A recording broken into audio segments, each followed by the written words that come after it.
Presiden Vladimir Putin melakukan kunjungan mendadak ke wilayah medan perang di Kursk yang diduduki Rusia pada Rabu 12 Maret 2025. Kunjungan Putin digelar saat Kremlin mempertimbangkan usulan AS untuk gencatan senjata perang melawan Ukraina selama 30 hari. Dalam siaran video oleh televisi pemerintah Rusia, Putin yang mengenakan seragam militer mengatakan kepada pasukan garis depan bahwa tujuan Moskow adalah untuk membebaskan sepenuhnya Kursk sesegera mungkin. Подразделения, которые проявили себя наилучшим образом. Практически я слышу их каждый день в последнее время, утром и вечером. Presiden Rusia Vladimir Putin pada hari Jumat bersikeras agar Ukraina memerintahkan sebagian pasukannya untuk menyerah kepada Rusia. Ini merupakan tuntutan tegas yang diajukan beberapa jam setelah Presiden Donald Trump mengatakan Amerika Serikat telah melakukan diskusi yang sangat baik dan produktif dengan Putin tentang kemungkinan gencatan senjata di Ukraina. Komentar Putin yang disiarkan televisi muncul tak lama setelah Trump di media sosial mengatakan bahwa ia telah mendesak pemimpin Rusia untuk menyelamatkan nyawa tentara Ukraina yang berjuang untuk mempertahankan sepetak tanah di wilayah Kursk, Rusia. Kedua presiden mengklaim pada hari Jumat bahwa pasukan Ukraina dikepung di Kursk, wilayah tempat pasukan Kiev bertahan di wilayah Rusia yang dikuasai Ukraina dalam serangan lintas perbatasan selama musim panas 2024. Di sisi lain, militer Ukraina pada hari Jumat kembali menolak untuk menyerah, walaupun pasukan Rusia akhir-akhir ini berada di pihak yang lebih unggul dalam pertempuran di Kursk. Putin mengatakan bahwa seruan Trump agar dapat dilaksanakan secara efektif, para pemimpin Ukraina perlu memerintahkan unit militernya untuk meletakkan senjata dan menyerah. Presiden Ukraina tidak memberikan indikasi perintah mundur pada militernya di Kursk, apalagi menyerah, tetapi mengakui bahwa situasi di wilayah tersebut sangat sulit. Zelensky menegaskan kembali bahwa pihaknya telah menyetujui gencatan senjata tanpa syarat selama 30 hari untuk menghentikan perang yang diperintahkan Putin 3 tahun lalu. Namun Presiden Rusia Vladimir Putin menolak gencatan senjata penuh di Ukraina, tapi setuju untuk menghentikan serangan terhadap infrastruktur energi.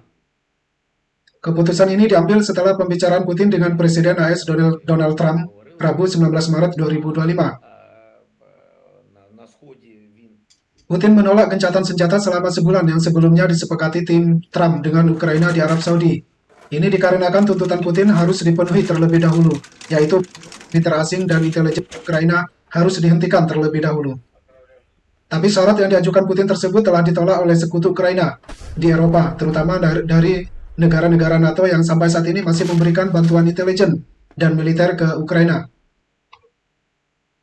Donald Trump dan Putin sepakat untuk melanjutkan pembicaraan damai di Timur Tengah. Presiden AS Donald Trump sebelumnya berhasil meyakinkan Ukraina untuk menerima proposal gencatan senjata selama 30 hari. Presiden Ukraina Volodymyr Zelensky menyambut baik gagasan gencatan senjata terhadap infrastruktur energi, tetapi ia ingin mengetahui lebih banyak rincian sebelum memberikan persetujuan. Zelensky juga menyatakan ia ingin berbicara langsung dengan Trump untuk mengetahui detail kesepakatan yang dibahas dengan Rusia. Sementara itu, Trump menilai perbincangan dengan Putin berjalan dengan baik dan produktif.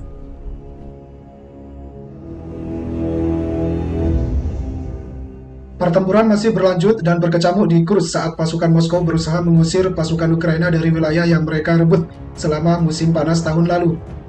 Pasukan Rusia telah maju dalam beberapa hari terakhir dan Putin mendesak mereka untuk menyelesaikan tugas dalam waktu sesingkat mungkin. Perang antara Rusia dan Ukraina masih terus terjadi hingga hari ini. Meski begitu, mulai ada tanda-tanda kelemahan dari Kiev, khususnya setelah pendukung nomor satunya yaitu Amerika Serikat mengambil langkah untuk menghentikan intervensinya dalam perang itu. Rusia melancarkan serangan skala besar terhadap Ukraina Timur atau Donbas pada 24 Februari 2024. Moskow berupaya merebut wilayah itu dengan alasan diskriminasi rezim Kiev terhadap wilayah itu yang mayoritas dihuni oleh etnis Rusia, serta niatan Ukraina untuk bergabung bersama Aliansi Pertahanan Barat atau NATO.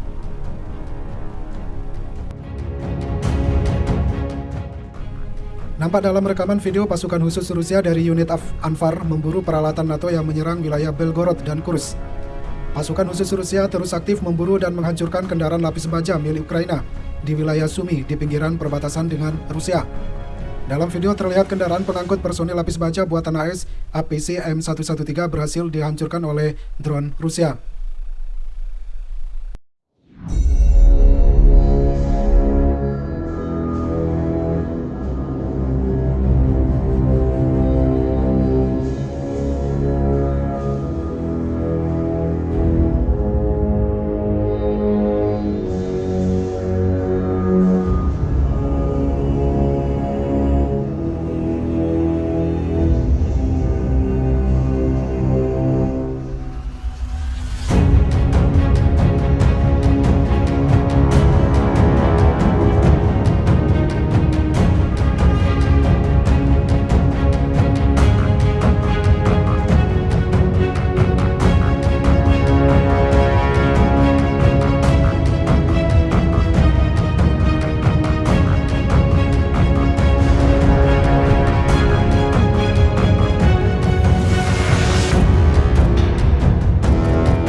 Rusia terus menggempur pasukan Ukraina yang tersisa di wilayah Kursk pada Minggu 16 Maret 2025.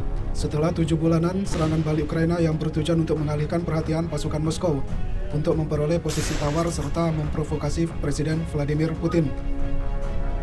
Dalam salah satu pertempuran paling mencolok dalam 3 tahun perang Ukraina, pasukan Ukraina menerobos perbatasan barat Rusia di wilayah Kursk pada Agustus lalu 2024. Serangan ini menandai serangan terbesar terhadap wilayah kedaulatan Rusia sejak invasi Nazi pada 1941. Ofensif kilat Rusia bulan ini telah memangkas area yang dikuasai Ukraina menjadi sekitar 110 km persegi dari sebelumnya lebih dari 1.368 km persegi yang diklaim Kiev tahun lalu. Yuri Podolyaka, salah satu blogger militer pro-Rusia yang berpengaruh, mengatakan bahwa pasukan Rusia telah berhasil mendorong pasukan Ukraina kembali ke perbatasan di beberapa area. Meskipun demikian, pertempuran sengit masih terus berlangsung dan pasukan Ukraina tetap memberikan perlawanan meskipun terpaksa mundur. Peta pertempuran dari kedua belah pihak menunjukkan bahwa pasukan Ukraina yang tersisa di Kursk kini berada dalam 2 kantong wilayah yang terhubung di sisi perbatasan Rusia. Pihak Rusia mengatakan mereka kini tengah membersihkan sejumlah besar ranjau di wilayah tersebut.